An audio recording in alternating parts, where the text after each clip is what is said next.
Hey there neighbors, Kevin here with eTrailer, and today we're going to be taking a look at and showing you how to install the Westin EXP truck topper here on our 2025 Ford Maverick.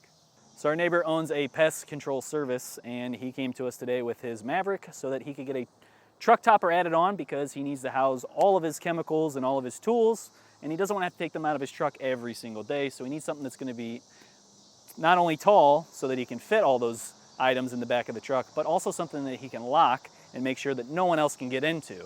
Now the Westin Truck Topper gives us 3 different doors that we can use to access our stuff. So just right here on the side, if we turn our handle, we have easy access inside of our bed. So maybe he has a tool bucket or maybe a couple of chemicals, maybe he's got a spray can or something he needs to grab out of here. He can easily get to it, close back up his door. There's a little lock right here. He can get that locked back up and be out finishing up the job without having to worry about somebody coming by and getting into his truck and stealing anything. Now each one of our locks is going to have a key. They gave us 3 in a little baggie here, and luckily they tell us our lock code number as well. So if you ever lost your keys, you could easily reach out to Westin and get a replacement set. But this key is going to be pretty simple.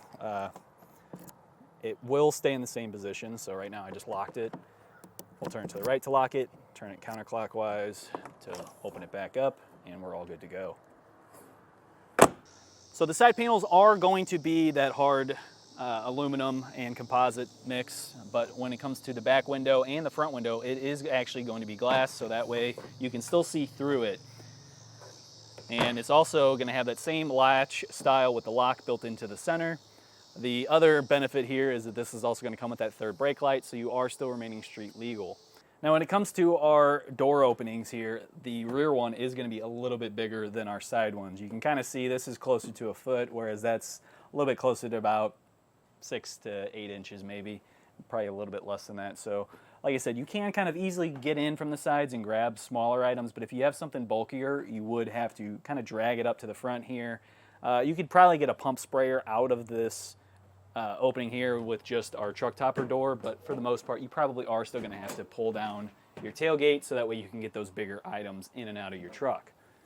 Now with this truck topper, it is going to have a bunch of gaskets. You see all along it, the entire bottom of this has a gasket sitting up against our bed rail and our tailgate and then our bulkhead. And on the bulkhead you are going to be putting on an extra foam piece along the entire length of the bulkhead, so that way you make sure that you're getting that nice and even. And there's even a couple of little gasket pieces that are going to sit in because there is a little gutter in the trim on the bed rails that you're going to have that sit down in. And then once you put your clamps on and you clamp this down nice and tight, you're now going to prevent any water or dust from accidentally getting in there as you're driving down the road and then getting your stuff all wet or dirty. Now one of the biggest benefits of this truck topper, aside from it giving you that extra space and security, is that this one also comes with some T-slot rails on top of the roof. So that way we can add in a cargo carrier, some other kind of rack, so that we can haul even more equipment. Maybe we want to throw some ladders up on here, we'll throw some crossbars, and if we're done with work and it's time to actually enjoy our time, then we can easily throw on a rooftop tent, maybe get those crossbars back up there and throw on some kayaks and easily take out all of the stuff that we need to when we're going out on our adventures. Now keep in mind, if you are that person that's going to be hauling some heavy equipment up on the roof, or you are the person that's going to be rooftop tenting it up here, this is going to have a 300-pound dynamic rating and a 700-pound static rating.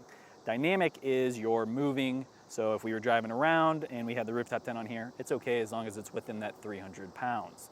Now if we're at our campsite, we're parked, now this can hold 700 pounds safely. So we could have that rooftop tent on here and we can have a couple people in it sleeping without it being an issue. We're not going to be overloading it. So just keep that in mind if you are that person that is going to be utilizing the rails. Now as far as insulation goes, this is a modular design. It is going to just piece together. You're going to slide all the panels into the roof, which is already assembled for you. And there's just a few bolts to kind of put in each spot. They did a really amazing job labeling everything and bagging every single step separately. So that in that aspect, it's a huge change of pace for how most manufacturers are. Now, there are some parts where I struggled just a little bit, just the alignment was slightly off in some spots, and then that made it harder to get one bolt in on one side but easier on the other. So you can run into that, just have a little bit of patience and you should be able to knock it out pretty easy. Now when it comes to actually flipping it over and then getting it up onto the truck bed itself, that is a little bit different of a challenge. You're gonna need a few hands with you. We used 4 different people to help lift this up. I definitely recommend having at least 4 people to do it if you're doing this at home as well. And then the other half of this is going to be our wiring. So there's the third brake light that we're gonna tap into, which we just ran right down to our tail light on the passenger side, came right out. Just 2 little screws you're gonna pop out, and then there's 2 push pins in the back side here. So just definitely check out our install side of this a little bit later. You can see my tips for how to get this tail light out so you can easily splice right on with your wiring. Now the other issue we had with this was tapping into the lock and unlock sensor, so that way we can have it lock and unlock just by the pressing the button on our key fob. Now, we didn't have an electronic lock in our tailgate, so we had nothing to tap into. I tried running it up to the doors and using the doors locked, but unfortunately those look like they are running into some sort of relay or module where we're not able to tap into it and actually have that signal come through how we need it to for this to lock and unlock properly. So if you do run into that, what we did was just wind it all up into that hole that we had in this side of our bed, because we have a flex bed. So I just popped that cover right off, zip tied that all up into a nice bundle, so that way if later on he wanted to add in a switch, we could easily just run that wire harness up into the dash, add it in ourselves, so that way he can easily unlock and lock it when he's in the cab of the truck. But overall, this is an install I think you can do at home if you have a bunch of friends that can help lift this up onto the bed. But if you don't, or you just don't feel like dealing with all the hassle of putting this together, then please feel free to use our dealer locator, and you can enter in your zip code to find a shop near you and get it professionally installed. If you are wanting to do this yourself, then stick around and I'll help walk you through the process. So to start off our install, it's a good time to just make sure that you got everything out of the pack, everything is unwrapped, and make sure that you have every single component, because you don't want to find out halfway through you might be missing something and then not be able to complete it. Once we have everything kind of laid out, you figured out everything that you need, we're going to be starting with our rear door, which there's going to be little packages, all nicely labeled, so that way you can actually know exactly which bolts you're supposed to be using. So I'm grabbing these number 6 by 3/8 screws. There's going to be 3 of those, and my rear panel, which is going to have our latch and some glass here so you can see the latch. And we're going to slide this into the back side of our roof. So you can see the third brake light will be on that side too. And we're going to slide this hinge from left to right. It should slot right in, and then you'll notice there's 3 screw holes into our framework here, and that's going to match up with the holes that are already drilled into our our rear door. So I just lined it up with the hole. Just double check each one. Make sure they're all good. I need to come over just slightly over here. There we go. Now we can grab those 3 screws and a Phillips head screwdriver. And we will run these screws in.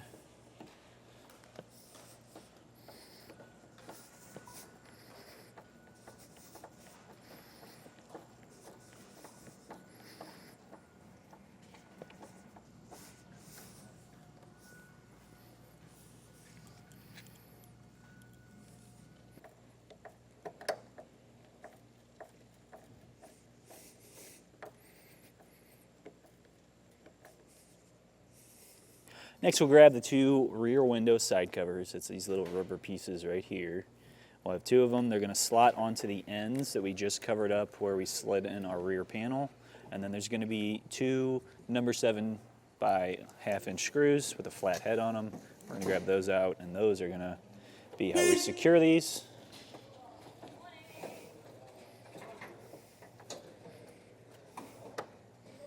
Next, we're going to slide in our side panels, and before we pick them up and slide them in, we want to make sure that we have the correct ones. So you can see the cab side of this is going to be flat because it's going to be a flat facing panel across the front there against the cab. The tailgate end is going to be rounded, and that rounded edge is going to give us a little bit more room over the bed rail, so this can sit a little bit further out. So I'm going to slot these in the same way. It's going to go right into that track. And you may have to play with the door a little bit. Looks like once it gets towards the end, it's not wanting to catch, or it's wanting to catch, I should say. But also, we're hitting right here too. So in the instructions, they tell you to lift this up before sliding it in. But honestly, either way, you're going to be hitting something here. There we go. So I would leave it a little bit lowered when you get to the gas strut, and then you can work your way past the corner here. Get it into place. That's slid up all the way. I'm going to grab the other one. We'll repeat the same thing over on the other side here. Next, we're going to take our cab side glass panel. Now we want to make sure that we are putting the gasket towards the inside. We don't want to have it flip-flop with the gasket out. Then we're going to not be able to actually screw this all together. And we'll slot this in.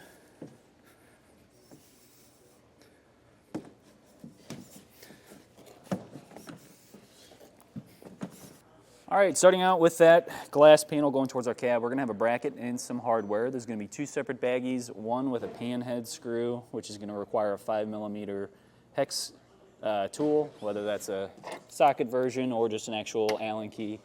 And then we're going to also have some hex bolts. These are M6s, and these are going to be going into that framework on the side here. For both of these, we're going to have a split lock washer and then a flat washer we're going to throw on, and then there'll be 2 per side. And we'll also need a 10mm socket for those hex bolts. So on the bracket, you'll see that there's some horizontal and vertical holes. We're going to be putting the horizontal holes up against the glass panel, and we'll put in our button head screws using our 5mm hex key. Don't go too tight because you do want to line up the other mounting holes too. I'm just going to get these started.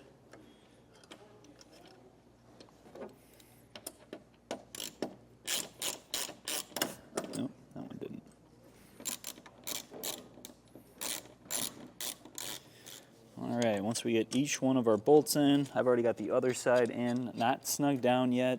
I wanted to get all of it in place just so that we don't have to worry about anything kind of catching. And then we can snug down and torque each one of our bolts.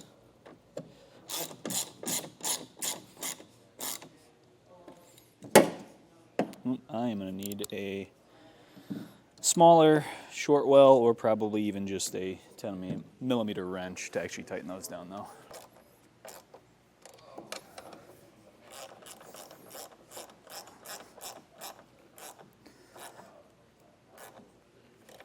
So I'm going to be using a torque wrench designed for bikes. This is one that's going to get down super low to handle Newton meters, because that's what we're at here. We're doing a little bit less than a pound probably if it really came down to it. The torque between these 2 bolts is going to be different though, just based on the sizing. So if you don't have one of these, honestly, if you just kind of went snug, you'd probably be fine. But we're going to go the whole extra mile, make sure that we have these actually torqued down properly. So I'll get the bigger bolts first, and then we can switch over to our smaller hex bolts. Torqued.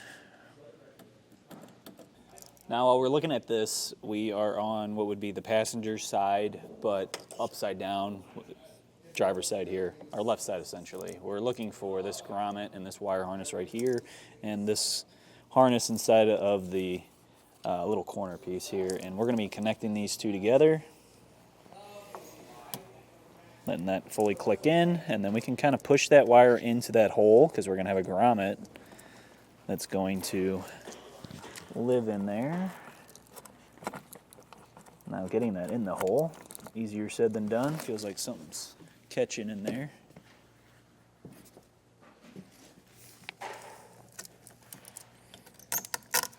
There we go. And grommet's super easy to put on. You just kind of push one side in. You see it's split open here. So just get one side to kind of pop in.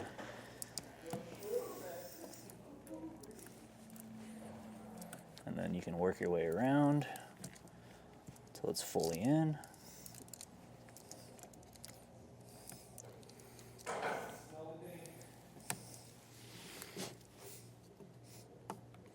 There we go. Next, we're going to be putting 2 bolts in on the front panel side, so our cap side.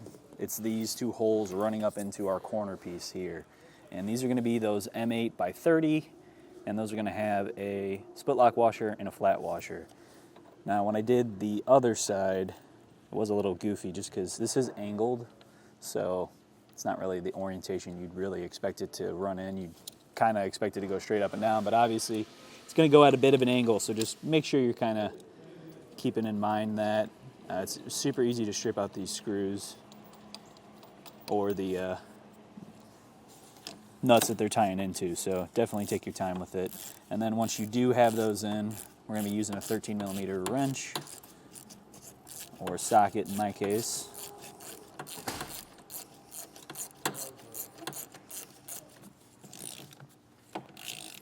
Well, this one's going to be a little bit higher of a torque, so we're using a 3/8 drive torque wrench instead of the little baby one we had for bikes.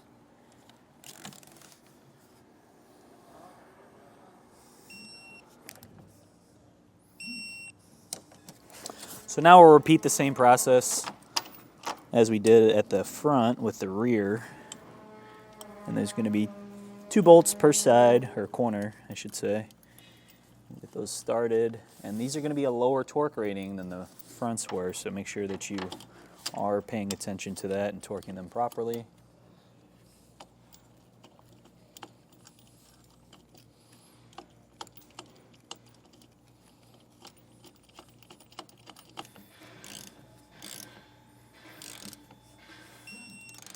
So next we're going to come over, this is the passenger side rear corner, and we're going to have a little bit of wiring we want to connect. So these 2 connectors would already be sitting there, one from our rear panel and then one from the side. We'll connect those together. Those are going to get hidden in the corner cap, and then once we get that in place, we're going to be grabbing our corner pieces. You'll see there's brackets on them, and these are only going to line up one way. It says right and left on them too, so that can kind of help. Now since we have this upside down, this is our right side. We'll slot that in place, get our wiring out of the way, and then you will have to kind of push down on this a bit just to fully seat it, just because the gasket wants to fight you. But once you get it down enough, there's going to be M8 by 20 bolts with split lock washers and flat washers that we're going to be putting in. And these are going to require a 12mm socket. So I'm going to get these in and just hand tight for right now. And I'll get the other side going as well.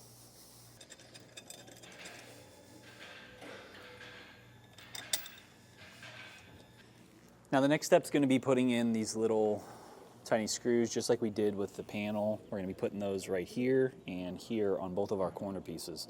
Now I haven't fully tightened these down yet. I started to, and then I realized I better make sure that these are actually lined up properly. So you'll want to do the same at home. You might want to just throw those in first, to be honest. Once you get that in, then you know you have it in the right spot, and then you can get the 2 bolts in for the bracket.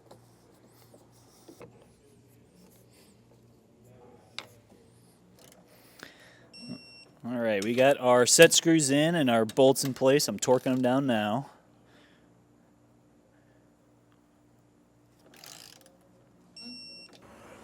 Now at this point, we are going to tighten down these 2 nuts. Now they tell you to torque them down, but obviously as we get this up onto the truck bed, it could shift a little bit, and then that could throw off how our plunger matches up with our retention clip here. So I'm going to tighten them down, but I'm not going to fully torque them just yet, because I want to kind of play around with that and get it to where I like it.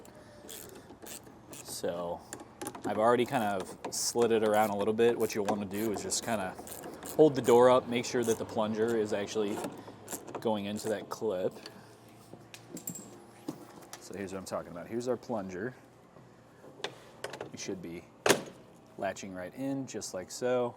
I'm going to get the other side how it needs to sit too. All right, so our next point is going to be getting these corner pieces on. You can see there's a distinction between the front and the rear. So our rear is more triangle shaped. The front is a little bit more boxy because it's going to be matching up and covering on there. Now there's going to be a screw going to each one of these. They're all marked too, so right will be your passenger side. You can see there's an R on both of them, and then there'll be L's on the other ones, and those will be for your driver's side. Now there's also double-sided tape on there as well, so we want to make sure that we clean up the area that that's going to be sticking to using some alcohol. So that'll dry and keep it nice and clean. So we're going to go all around where that's going to sit. And then we can peel back the cover on our double-sided tape.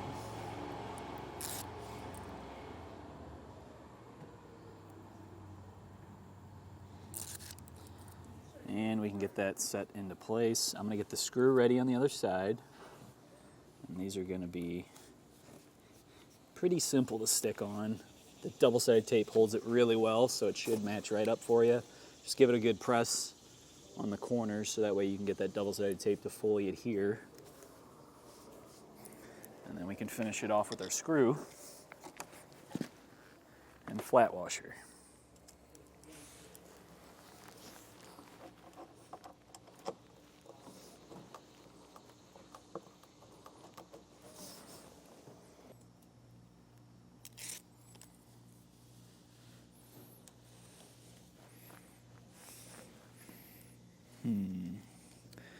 I don't want to pinch that. Let's get that kind of in more. There we go. Now, before we can flip our cover over and get it up on top of our bed, we want to make sure that we clean the bulkhead here first. So you can see all that little bit of debris. We're wiping it down with some alcohol. I'm going to try to get behind the glass here, really clean that all up. Because we're going to be putting down the rubber strip. Now I'm going to go from edge to edge. You can see where our bed rail cap kind of hits. I'm going to go edge of that to the edge of the other side here. So we will need to kind of cut down our strip just a bit. Then we'll take our rubber seal. I'm going to start pulling back on the backing here, but I'm not going to fully take it off. I want to get that right up against our bed rail cap. And we're going to have to kind of play with it a bit just because the glass here is in the way.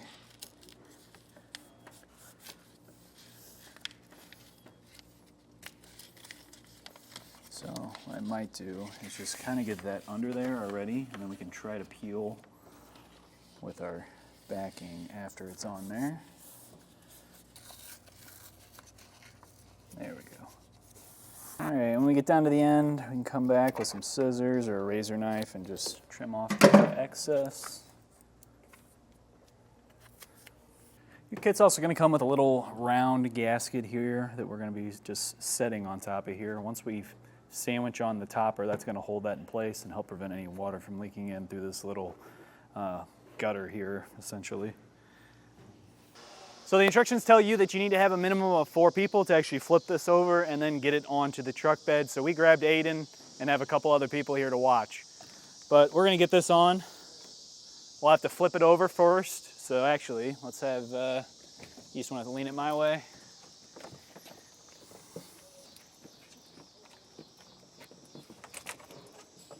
Good? Yep.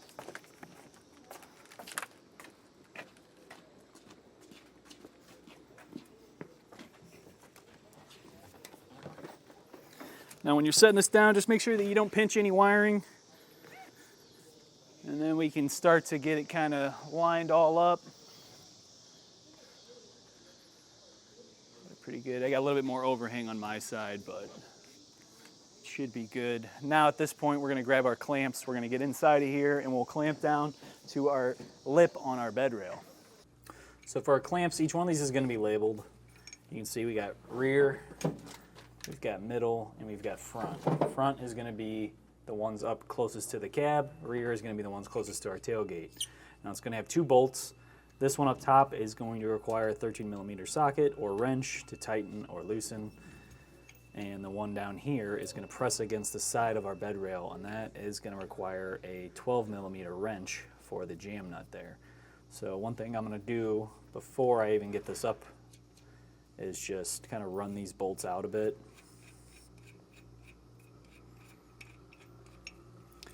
I like getting the sidewall bolt to where it's past that hole, and then for this one, I mean, it's quite a bit sometimes, just to get enough of a gap so that you can slip this over the bed rail lip and also over the toppers railing that this is going to bite into, which you can see there's teeth on both of these, especially the ones up top. That's going to bite into this track that's right here. I can show you in just a sec. So when it comes to the spacing, we can't really go anywhere past back this line right here because we don't have any room for this to butt up against it. So it has to be inside of the shallow part of our bed rail here. Get that down. I may need to loosen that just a bit more. It's still fighting me.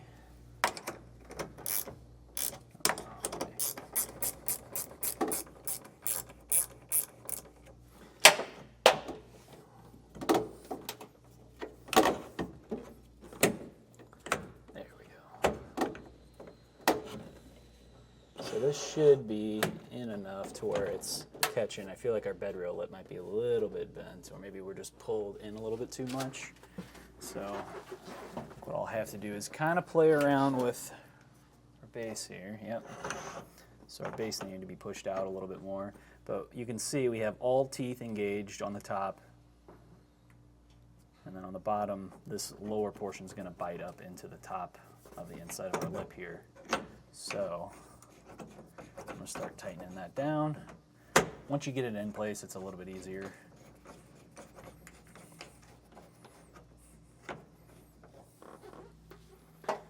Take my 13.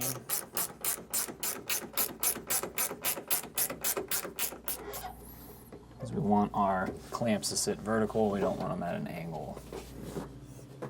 And then once we get that fully tight, we can hit the jam nut and tighten that up too, but I want to get the top fully tightened, and we'll also torque that as well.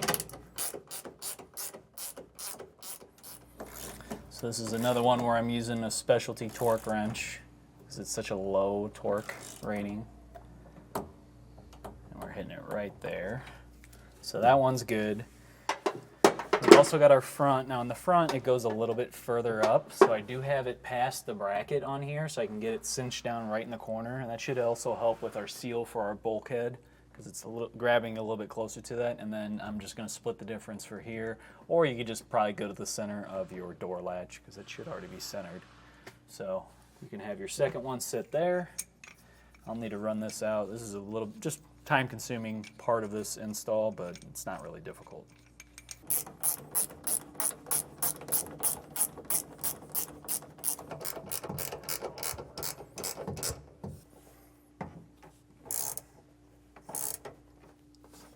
All right, now for the gas struts for our rear door, we're gonna take all that hardware off there. There's gonna be 2 flat washers, a split lock washer, and then also a flange nut. The flange nut's gonna require a 12mm socket or wrench.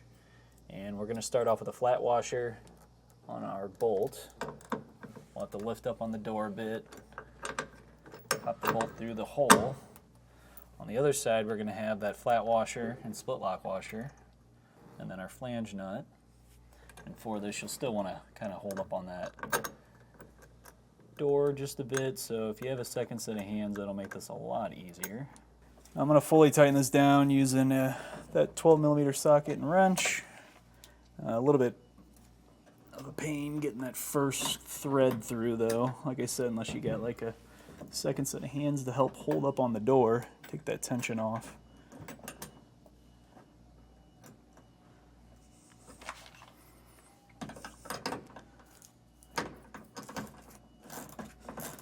And we'll snug that down.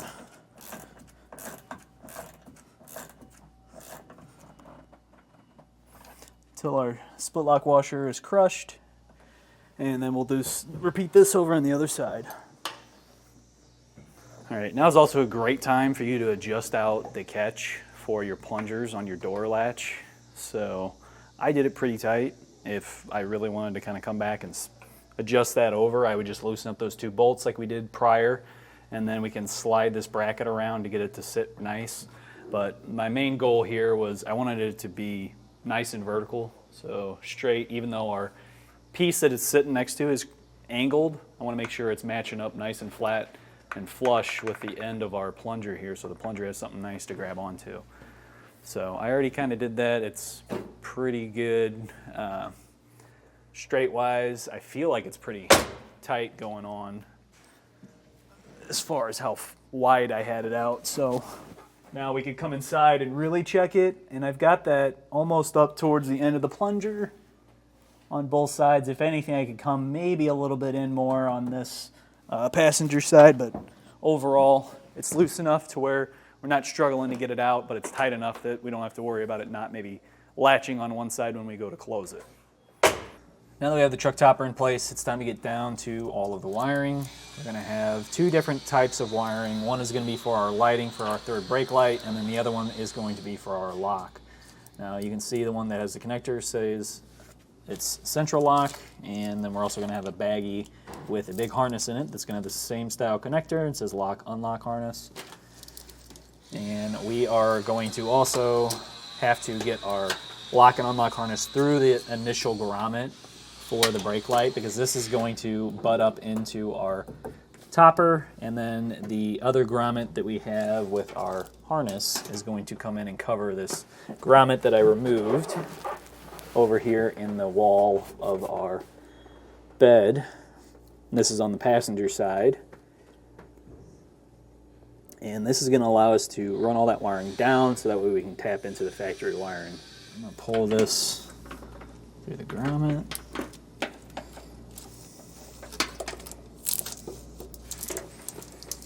Wiring through.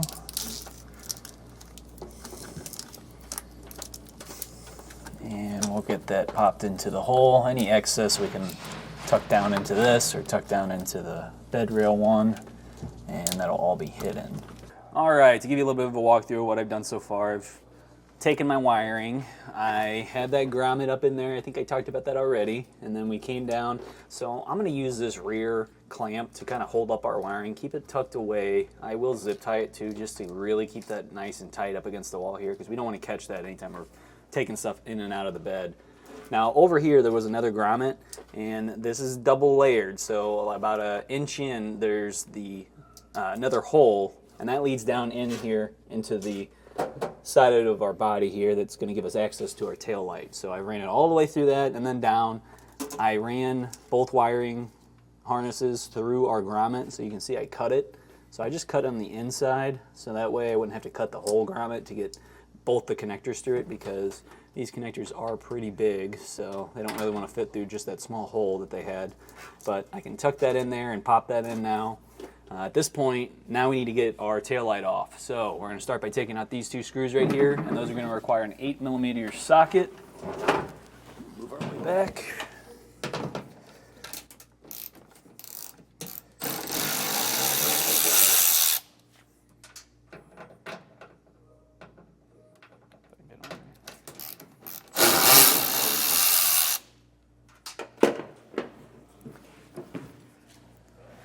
And now we're going to have to pop this out. Now, I do know this can be a bit of a fight. All right, so I am going to grab a trim panel tool. This is more of a door stopper style shape here. And I'm going to push this behind here. So there's a tab up top and a tab down below where it's catching. And I want to try and force, I'm pushing out. It is a bit of an angle for it, but at the same time, if we get too far out when we're trying to push it at that angle, we're going to catch the edge of the taillight on our paint here, and we don't want to do that either. There we go. So those are the two that I was talking about that you're going to be fighting. But trim panel tool popped it right out because we're now at a better angle versus trying to push it out just by hand. With that done, we can pop off our taillight for the time being.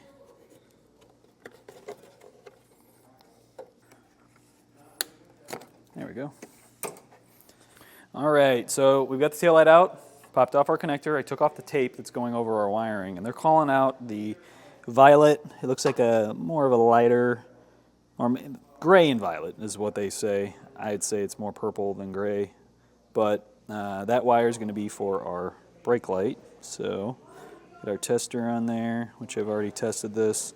We've got a block of wood just sitting on the brake pedal. You can see we're getting power to it. If we remove that block of wood, that light would turn off. So we know that's our power. And then the other wire that they call out is the yellow and black. We're going to be connecting our yellow wire to that one from our topper harness, and the purple one is going to be getting our red wire. So we'll need to pull that through. And with the taillight out, and if you have the flex bed, the accessibility to kind of get through makes this so much easier. I'll probably come down one more. So red wire. Now these are quick splices that are on here. Pretty easy to use. You'll just pop back that casing, and then the one that isn't closed, or doesn't have a wire on it, we're going to pop right in here.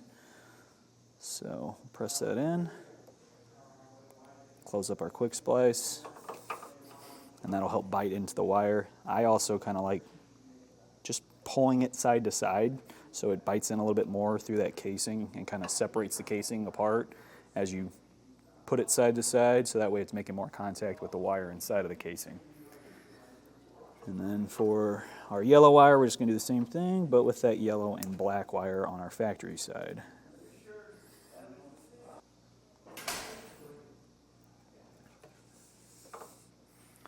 All right, so if that worked, we should have our lights on up top, which we do, on our third brake light. So we know our brake light's working. I'm going to go pull that chunk of wood off, and if we get that off, that light should turn off.